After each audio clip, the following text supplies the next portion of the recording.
Right. Ambati Rambabu గారిని Nallapadu police station నుంచి జీజీహెచ్కి తీసుకువెళ్తున్నారు. వైద్య పరీక్షల తరువాత ఆయనను మ్యాజిస్ట్రేట్ ముందు హాజరుపరచబోతున్నారు. దానికి సంబంధించినటువంటి దృశ్యాలు ఇప్పుడు సాక్షి టీవీ మీద స్క్రీన్ పైన మనం చూస్తున్నాం.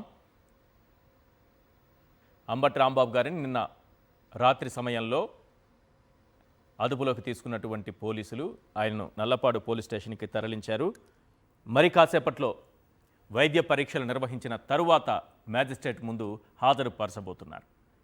ఆయనను రెచ్చగొట్టి ఆయనపైన దాడి చేసి బూతులతో రెచ్చిపోయి కుటుంబ సభ్యులపైన దాడులు చేసి ఇంటిపై దాడి చేసి బీభత్సకాండ సృష్టించి ఒక అరాచకాన్ని సృష్టించి తాలిబన్ల పాలనను మన అందరి మధ్యలోకి తెప్పించి అద్భుతమైనటువంటి చంద్రబాబు నాయుడు గారి మంచి ప్రభుత్వం ఏ రకంగా పరిపాలన చేస్తోందో ప్రతి ఒక్కరూ కళ్లకు కట్టినట్లు చూసేలా ఆ దృశ్యాలు కనిపించాయి.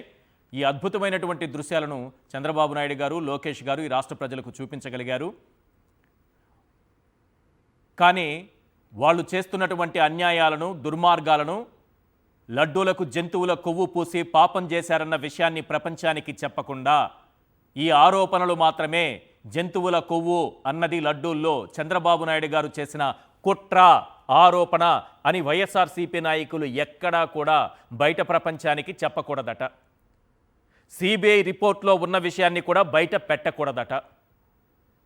చంద్రబాబు నాయుడు గారు, పవన్ కళ్యాణ్ గారు, ఆయన ఎల్లో మీడియా ఏవైతే చెప్పారో ఆ రీతిగానే అక్కడ లడ్డూల్లో జంతువుల కొవ్వు ఉందని ప్రతి ఒక్కరూ చర్చించుకోవాలట.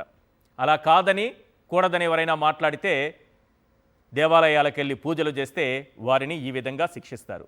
అంబటి రాంబాబు గారు పోలీస్ స్టేషన్ నుంచి బయటకు వస్తున్నటువంటి దృశ్యాలు మనం ఇప్పుడు చూస్తున్నాం. ఏం పాలన ఇది? ఇదేనా మంచి ప్రభుత్వం? మంచి ప్రభుత్వం అని మనం అడ్వర్టైజ్మెంట్లు, ఇది మంచి ప్రభుత్వం అనే పాటలు, ఇదే మంచి ప్రభుత్వం. చూడండి సార్ ఎంత బాగుందో, ఎంత అద్భుతమైనటువంటి పాలన అందిస్తున్నారో ఒకసారి చూడండి. మనమేమో జంతువుల కొవ్వు అని ఆరోపణలు చేయొచ్చు. సిబిఐ ఈ జంతువుల కొవ్వు అనేది వీళ్ళ మాటల్లోనే ఉంది, లడ్డూల్లో లేదని రిపోర్ట్ ఇవ్వచ్చు.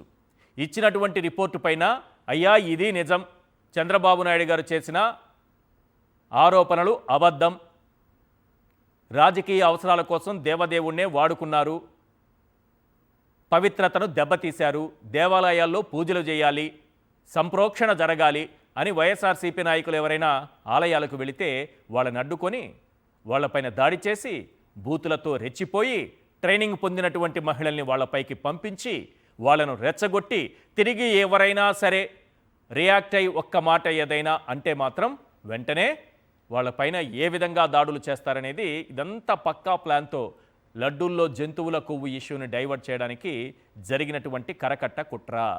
ఆ కుట్రలో భాగంగానే ఇవన్నీ జరుగుతున్నాయి. నిన్న అంబటి రాంబాబు గారు, ఈరోజు జోగి రమేష్ గారు. ఎవ్వరూ కూడా ప్రశ్నించకూడదు, ఎవ్వరూ నిలదీయకూడదు, ఎవరూ వాస్తవాలు మాట్లాడకూడదు, ఎవ్వరూ అసలైన నిజాన్ని ప్రజల్లోకి తీసుకెళ్లకూడదు. అలా ఎవరైనా చేస్తే వారి ఇంటిపైన దాడి చేస్తాం, మహిళలపైన దాడి చేస్తాం, వారి కుటుంబ సభ్యులపైన దాడి చేస్తామన్నట్లుగా ఉంది వీళ్ళ తీరు. 2000 మంది తీసుకొచ్చింది ఎవరు? మహిళా ఎమ్మెల్యే. ఎవరిపైకి? మహిళలపైకి. మీరు క్షమాపణ చెప్పండి అని పోస్టులు పెట్టుకునేటటువంటి, సోషల్ మీడియా పోస్టులు పెట్టుకునే హోంమంత్రి గారు, బెంగళూరు అంకులని సోషల్ మీడియా పోస్టులు పెట్టుకునే స్థాయిలో ఉన్న మన హోంమంత్రి గారు రివర్స్లో మళ్ళీ అడుగుతున్నారు. మహిళలకనే రక్షణ కల్పించండి మేడం, మీకు రాజకీయాలు కాదు, మీ పదవికి రాజకీయాల కంటే పదవి అనేదే మీకు అందం, బాధ్యత, చాలా కీలకమైనటువంటి హోదాలో మీరున్నారు. అక్కడ ఇబ్బంది పడుతోంది అంబటి రాంబాబు గారి కుటుంబ సభ్యులు, మహిళలు.